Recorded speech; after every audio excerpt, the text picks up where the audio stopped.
Ey cavan oğlanlar, ey Müslümanlar, şu dünya boyunca tamam mezahib-i İslami'de, tamam firqahayı İslami'de bir meselede hemmikş muttefik. Ne meselede? Yine şu meselede. Bir günah ne? Bir günah. Hemen bir cavan oğlan bir günaha müptela oluptur.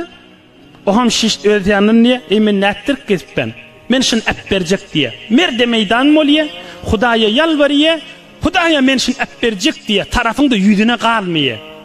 Şunu ap berse va, yüzgüdük hacı tıkkılından şun soğabı kanna.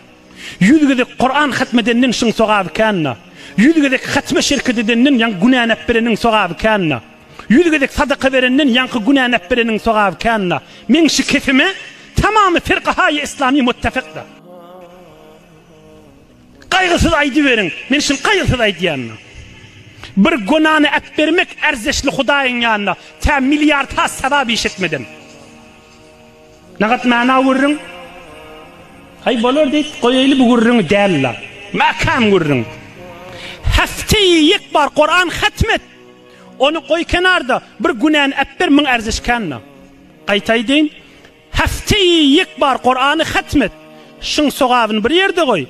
Emme bir öğrenişin günahın ba. Men Huday için şun ap berjek di. Şun ap ber min soğabı ondan kanna. İnni qalıptır mana ve sana da. Şu üründe içerik düşündürüp hanıvada terbiyet vermeli.